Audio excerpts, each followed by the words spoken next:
Bonjour nos visiteurs dans les bureaux de la RDI Bukavu. Oui, bonjour. Bon, est-ce que on peut se présenter? On commence par le monsieur. Je suis Kerandani dans la ville de Romé. Je suis expert dans les questions des conflits et médiation de la paix, la consolidation de la paix. Donc. Et je suis licencié dans les sciences sociales, plus précisément dans les domaines de la gestion des conflits et la médiation. Ok, merci.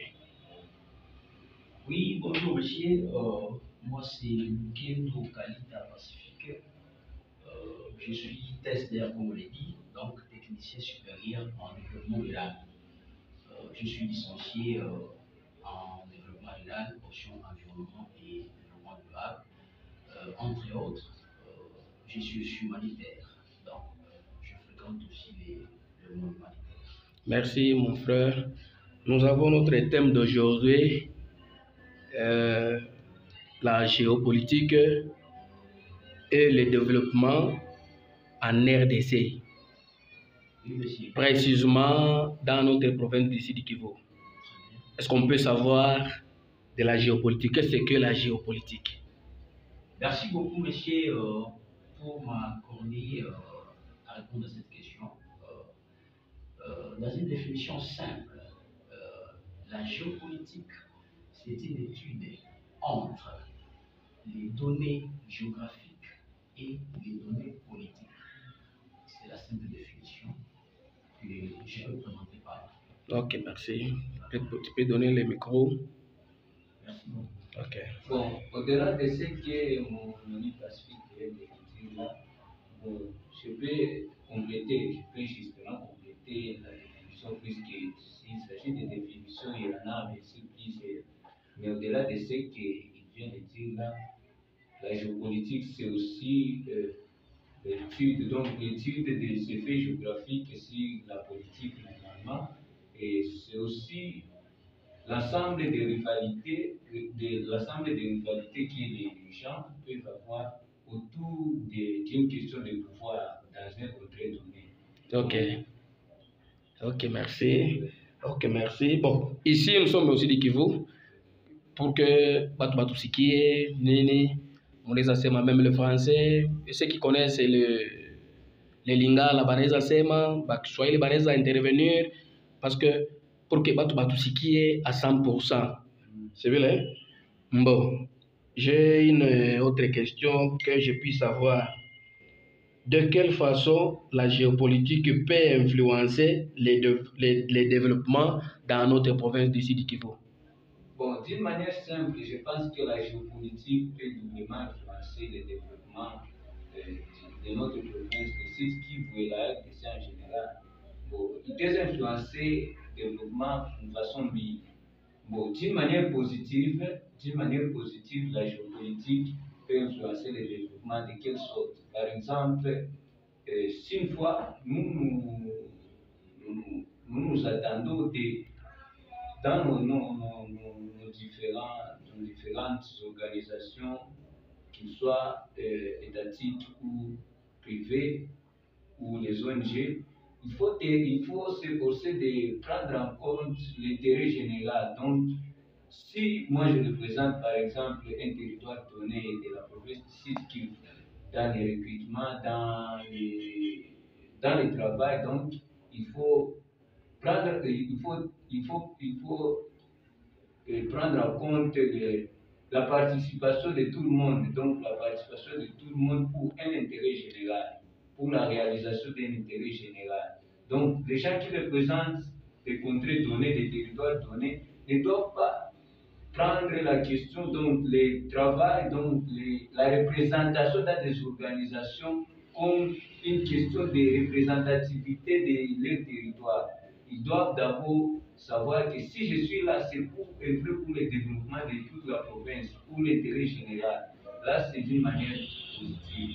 Négativement, la géopolitique peut aussi influencer le développement de la province, donc ça influence d'une manière négative. Là, c'est le sous-développement. Donc, lorsque tout le monde, donc tous les travailleurs, tous les ressortissants des différents territoires, des différents points, essaient de l'utiliser de manière négative. Donc, ils essaient de promouvoir tout d'abord leur appartenance tribale, leur appartenance territoriale, leur appartenance dans différents points pour, euh, pour, et ils mettent en avant les intérêts de leur territoire d'origine dans les questions qui concernent les organisations, qu'ils soient étatiques ou les ONG, c'est de la même façon.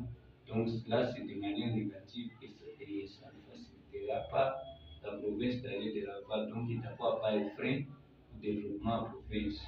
Donc on va tout miquer d'une manière brève, on va tout miquer chicoter par moi, malgré ma différence. Il y a opinion, malgré ma différence, à ma appartenance tribale, malgré ma différence, il y a rangi, uko kilema, uko nani, tunatumika chicote pamoja pour que développement progresse ionekane kwa watu wote. Merci. Ok. Oui, merci beaucoup, mon confrère Bonheur. En tout cas, il a bien dit, je vais juste le compléter. En tout cas, c'est une intervention très capitale. Sur le plan influentiel de la géographie, de la géopolitique, sur les points positifs d'abord, je vais aussi commencer par le positif. Nous le savons tous bien, sur le plan développemental. D'abord, le développement, c'est l'IDH, c'est qu'on les dit, indice de développement humain. C'est-à-dire, le développement, c'est d'abord la population. C'est la population qui fait développer un pays, qui fait développer une province, qui fait développer un territoire, etc. Alors, maintenant sur le plan géographique, d'abord, c'est la population, et pour tout, maintenant, c'est la gestion, comment la population va gérer sa province. C'est-à-dire, positivement, c'est très important. Quand nous sommes dans un pays, je vais aller, par exemple, en Asie. Nous savons tous bien comment s'étaient développés les 4 territoires. Bon, c'est qu'on appelle les 4 dragons de l'Asie orientale. Donc, nous avons Corée du Sud, nous avons Hong Kong, nous avons Taïwan, nous avons Singapour. Bon, tous nous savons bien avec confiance comment est-ce qu'ils s'étaient développés. Bien sûr, ils étaient très nombreux. Donc, c'est la main-d'œuvre qui avait travaillé là-bas. Et alors, nos amis, comment ils se sont développés? Donc, ils se sont développés dans 25 ans. C'est-à-dire, il y avait quand même des mécanismes très simples qu'ils utilisaient pour développer leur territoire. D'abord, il y avait l'amour. Donc, tout le monde aimait tout le monde. Les leaders avaient une autorité pour que les territoires aillent en avant. L'autre, il y avait aussi une éducation de la population. C'est-à-dire, quand une population elle est éduquée, c'est-à-dire la population doit travailler nécessairement sur sa province. Donc tout le monde était conscient que les 4 territoires doivent évoluer, notamment ici chez nous au Sud Kivu. Si réellement, on est tous conscients et nous avons cet amour, donc l'amour de la patrie. Je suis sûr et certain que notre province ira de l'avant. Et alors, je vais chuter par rapport à cet exemple de l'Asie orientale, il y avait aussi le partage équitable. D'accord. C'est là où pose maintenant le problème. C'est-à-dire, bien sûr, on peut être dirigé, mais si les dirigeants n'aiment pas se diriger, peut-être ça va poser problème. Mais si fois, par exemple, le dirigeant aime se diriger, en tout cas, nous devons partager équitablement. C'est la manière dont les 4 territoires, les 4 dragons, comme on les appelle, ils se sont développés. Maintenant, je vais m'atteler ici au site Kivu. C'est très simple. Je crois, si nous utilisons la même manière que nous devons travailler, nous connaissons tous bien que nous avons 8 territoires au site Kivu. Parmi les 8 territoires, il suffit seulement que nous ayons une union. C'est-à-dire que nous avons tous cet amour que je viens de dire. Nous laissons un peu de tribalisme, nous laissons un peu de vité, la division. En tout cas, nous allons travailler et cette province va évoluer. En tout cas, pour ça, je suis sûr et certain, si réellement il y a cet amour. Mais il n'y a pas cet amour, et s'il n'y a pas d'amour dans cette province, on peut travailler. Tu peux travailler pour quelqu'un, mais les jours du salaire, l'employeur va te tripler. C'est très simple. Donc, si tu as travaillé et il n'y a pas la rémunération, comment nous pouvons dire que la province va évoluer? Vous voyez que là, c'est ça un problème. C'est-à-dire, quand nous travaillons dans la province, donc, maintenant, la géopolitique, là-bas, maintenant, va jouer son rôle. Donc, le dirigeant et ses dirigeants, en tout cas, s'il y a vraiment cet amour et sur ce partage équitable, en tout cas, nous aurons très bien. Alors, sur le deuxième point, je veux parler sur le point négatif. Les points négatifs de la géopolitique au sud Kivu. C'est là où pose problème. C'est là où pose problème, et nous savons tous. En tout cas, certes, la province du sud Kivu, c'est que vrai par rapport à d'autres provinces, nous sommes un peu en retard. Nous sommes vraiment en retard. Et pourquoi nous sommes en retard? Je vais dire d'abord la première raison. La première raison, d'abord, c'est nous avons su, qu'est-ce que nous appelons là-bas? Nous avons su les problèmes ethniques. Nous avons un problème Zamakabi. C'est-à-dire, parmi les 8 territoires que je viens de citer, chaque territoire a ses ethnies. Et alors, franchement, à part, bon, ce qui pousse, c'est qu'on ne sait pas comment est-ce que les ethnies ne s'aiment pas. Alors, quand il y a cette haine qui se présente, alors ce qu'il faut, les points négatifs d'abord, c'est qu'il va créer ici sur le plan, de la population, comme je viens de le dire, quand il y a la haine, on ne peut pas travailler. Quand il y a la haine, et c'est ce que nous avons tous découvert. Ça fait à peine 10 ans qu'au site Kivu, il y a certains territoires qui développaient les principes en disant donc, nous voulons être autonomes de notre territoire. Donc, territoire, il est bon, la semaine, Chitunapenda, on ne veut plus dépendre, il y a on ne peut plus dépendre des chefs-liés. C'est-à-dire comment? Quand le gens veut se retirer, hein, le gens veulent vraiment détacher l'engagement. C'est-à-dire que déjà, c'est la haine. C'est ce qui va poser d'abord la première conséquence. Alors, deuxième conséquence, nous avons sur le préjugé. Alors, quand tu vas dire que non, telle ethnie, s'il faut la telle ethnie nous dirige, non, en tout cas là, ça n'ira pas, il y aura des partis pris. Alors, vous commencez à vous mettre des choses sur la tête. Non, vous voyez avec ça, cette province, en tout cas, n'ira pas, on ne veut pas de tel X, les gens, par exemple, du territoire X, on ne veut pas de ça. Pendant que, avec les 8 territoires que nous avons, laissons la chance d'abord que de telle ethnie peut le diriger. Il peut être une personne de bonne moralité, une personne de bonne volonté, et ça peut évoluer. Et la troisième conséquence là-bas aussi, j'avais parlé de la haine, j'avais parlé de préjugés, quoi encore, haine, préjugés, les points que je vais parler aussi quelque part, c'est l'ignorance. On ne sait pas. Pourquoi ne pas donner la chance à quelqu'un qui peut travailler? C'est ça le problème. Et que donc, si réellement nous donnons toutes ces chances là-bas, sur le plan négatif, nous essayons un peu de réfléchir positivement sur la géopolitique dans notre monde du site Kivu, sur un certain, je crois que cette province ira à l'émergence. J'ai une petite question concernant votre intervention, M. Pacifique. Oui, monsieur. Est-ce que la province du sud Kivu avance ou la province du sud Kivu est sous-développée ou quoi? Je l'ai bien dit. Par exemple, D'accord. Il y a un problème entre l'Assemblée provinciale et le gouvernement provincial. Oui. Qu'est-ce que vous dites concernant ce problème? Merci beaucoup. Je le parlais, c'était le problème de l'amour. Parce que quand beaucoup plus on veut être subjectif, on veut être subjectif, on veut être égoïste, je crois que ce qui va naître là-bas, c'est toujours la haine. Pourquoi le gouverneur, pourquoi l'Assemblée nationale et provinciale plutôt ne peut pas s'attendre pour que la province aille en avance? Donc je crois là-dessus, c'est d'abord sur l'émergence de la province. Alors si les gens s'aimaient, il n'y aura pas de querelles, il n'y aura pas de mésentente. Mais s'il n'y a pas cet amour, la raison pour laquelle nous voyons des soulèvements, je ne sais quoi, c'est ça pour répondre, parce qu'il n'y a pas l'amour de sa patrie. Merci, merci. Oui. Papa Bonheur,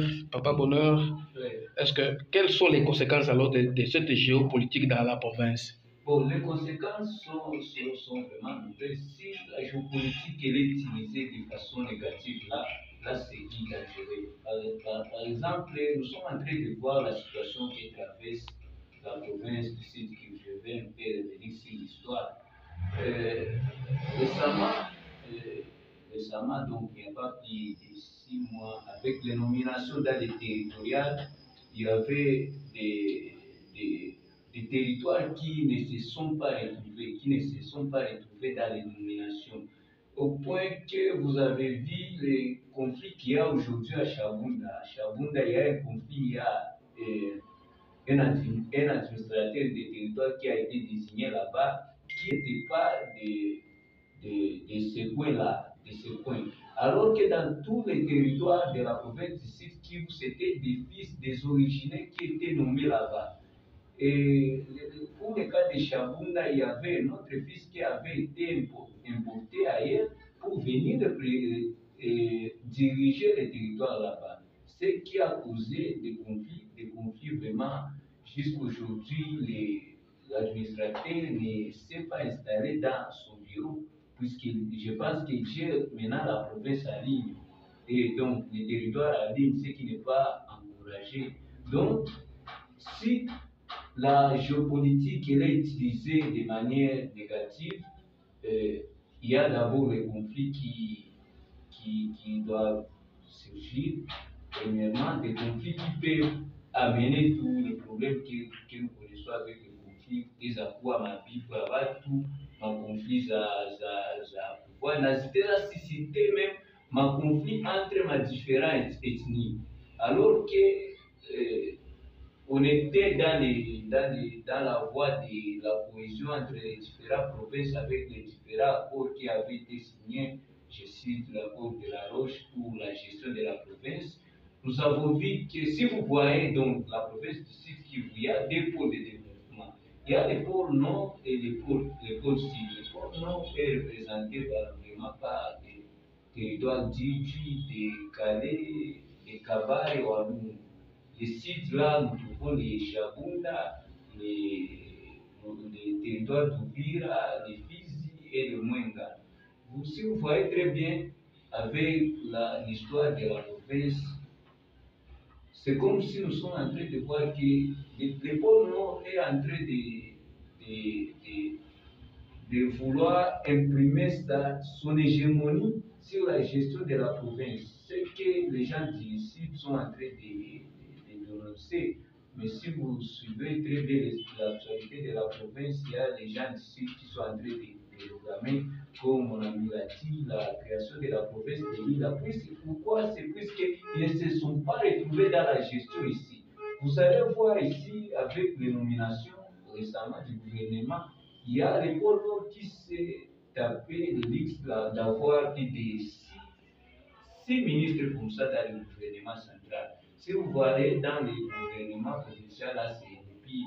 Et si vous allez dans la gestion des communes ici, là c'est plus grave qu'on a. Et si on essaie d'utiliser donc la géopolitique de cette façon-là, donc la géopolitique de la façon de s'accaparer, donc de vouloir s'accaparer du pouvoir pour les pôles nord et laisser les autres du pôle sud, ça va créer un conflit qui sera très difficile à gérer entre les deux peuples, donc les peuples du pôle nord et les peuples du pôle sud. Donc les peuples qui sont d'ailleurs, des peuples qui sont d'ailleurs je peux dire des victimes, puisqu'ils ne se retrouvent pas directement dans la gestion. Ce sont des familles de tels leaders que vous retrouvez parfois dans les nominations. Il y a des frères de ceci, des frères de cela, des frères de ceci, qui se retrouvent. Donc, c'est devenu une histoire de famille. Donc, les peuples ne se retrouvent pas, mais ils sont utilisés.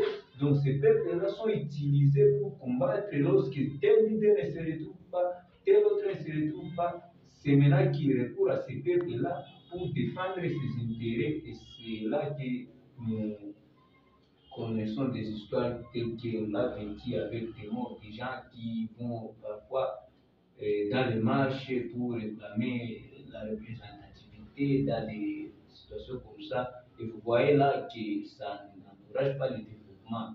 Puisque quand il y aura la création d'une province, il y aura seulement une subdivision.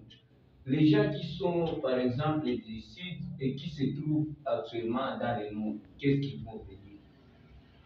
Ils vont devenir si je devrais dire des apatrides pour ceux qui n'ont pas de patrie, je ne sais pas comment est-ce qu'on peut le dire pour ceux qui ne se retrouveront pas dans les provinces. Je ne sais pas, c'est une question qu'il faut beaucoup développer. Alors, selon vous, Monsieur Bonheur, quelle est la piste des solutions? La piste de solution serait de considérer d'abord tout le monde, de considérer d'abord que tout le monde peut apporter quelque chose. Donc, que tout le monde, donc tous les peuples, toutes les tribus, tous les peuples, toutes les ethnies ont quelque chose à apporter pour le développement de la province. Et ce n'est que lorsqu'ils se réuniront autour d'une table, autour de l'intérêt commun de la province, que la province pourra décoller. Ce n'est pas question de mettre à côté certains, travailler avec les gens d'une famille ou d'un territoire ou d'un contrée que la province pourra se développer. Donc la question seulement c'est la question de l'inclusivité, de l'égalité et de l'impartialité dans la distribution des pouvoirs, dans la distribution des intérêts, dans la distribution de la chose publique. Merci. Merci. Selon Papa Pacifique, c'est quoi la piste des solutions? Selon vous, Pacifique. Merci beaucoup. Mais vous allez essayer un peu de m'excuser un peu. Je vais en train de bien enlever. On fait très bien du là-bas. Je vais encore aussi compléter en quelques lignes. Quand mon frère a parlé des conséquences que nous avons, aussi, ce que je viens de numérer, j'avais oublié une de mes conséquences. Les conséquences aussi que nous venons de voir ici, d'abord, c'est la province est en retard. Maintenant, le retard, c'est-à-dire les provinces est englouties. On n'avance absolument rien. Maintenant, ces conséquences ont comme fruit, vous voyez d'abord, la non-accessibilité. Enfin, je viens de parler ici des Chabounes. C'est très clair. Il y a deux images, la route vers Chabounes. La route vers Mouena. Il n'y a même pas d'accès. À part Mouena aussi, nous avons la route vers Fizi. À part Fizi. Ici récemment, nous avions tous suivi à la radio comment le gens des Louvung qui se plaignaient, il y a un problème de pont là-bas, tout ça. Et à part, nous avons aussi, en territoire décalé, nous avons aussi dans la chefferie de Kalomé. Là aussi, c'est plus pur. Il n'y a pas de route. Alors, c'est ça aussi, c'est ça la conséquence que nous avons. Avec la non-accessibilité là-bas, les gens mourront de faim parce qu'ils ne peuvent pas moins se déplacer. Alors, maintenant, je vais marier ma conséquence à la piste des solutions. Maintenant, qu'est-ce que moi je vais recommander? Je vais recommander d'abord à l'État congolais de penser au problème d'abord, des problèmes qui se gèrent ici, les problèmes de la géopolitique, les problèmes que nous avons tous énumérés, les problèmes que nous avons, les problèmes du parti, donc les problèmes des ethnies. Donc, moi, je suis un chef je vais seulement recruter le gens de ma famille. Là, ça ne peut pas nous faire avancer. Mais plutôt, nous serons en train de liquider. C'est-à-dire, nous voulons vraiment que la province aille en avant, donner la chance à tout le monde. Tu es de tel territoire, tu donnes la chance à une autre personne de tel territoire. Il peut travailler, sans doute. Donc, c'est-à-dire les problèmes d'inclusion, comme l'a dit mon frère en tout cas, essayer d'écrire tout le monde. Donc, la personne qui a une capacité, en tout cas, donne la chance. C'est ma première recommandation. La seconde, de penser au problème des infrastructures, des routes que je viens de parler. Nous connaissons tous les problèmes. Qu'est-ce que pour le moment les Congolais ont? Aujourd'hui, parmi les 17 objectifs, les ODD, les 17 objectifs de développement durable, en tout cas, ça vous mentir, On n'a même pas un objectif qu'on a réglé. Nous avons un problème de faim, les premiers objectifs, le problème de faim. C'est-à-dire, c'est les problèmes qui tourmentent tout le monde. Mais si on a réglé les problèmes des infrastructures là-bas, quelqu'un qui est à Kalongi, quelqu'un qui pratique son champ, et après cela, vers le marché, il va voir quelque chose, là, il n'y a pas de problème.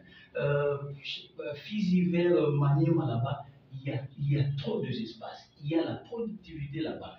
Mais est-ce que les gens ont l'accessibilité de faire venir leurs marchandises ici? Les gens meurent de faim pendant que les autres là-bas, ils ne savent pas comment utiliser l'outil. C'est-à-dire, la deuxième proposition, c'est ça, donc je recommande à ça, en tout cas, que les autorités pensent sur les problèmes des infrastructures et autres. Je vais maintenant généraliser, je vais inciter tout le monde, les confessions religieuses, je vais inciter de divers partenaires qui peuvent aider tout le monde, de voir les autorités, de voir aussi nous-mêmes, parce que nous-mêmes aussi, on ne peut pas nous exclure, hein, parce que parmi nous aussi, j'ai parlé de la haine, parce que parmi nous aussi, les sites chrétiens, nous avons sur le problème de la haine. Alors, les autorités, les confessions religieuses, je vais les inciter de voir, de participer à ces problèmes. Je crois que ça doit avoir une solution. Merci. Nous avons maman coordinatrice ici qui est présente dans notre discussion. Alors, maman Cordo, qu'est-ce que vous dites vis-à-vis de nos visiteurs? Merci pour la parole. Je remercie mes deux confrères qui sont venus nous voir et qui ont voulu passer ce temps avec nous au sein de notre organisation. Merci. Merci.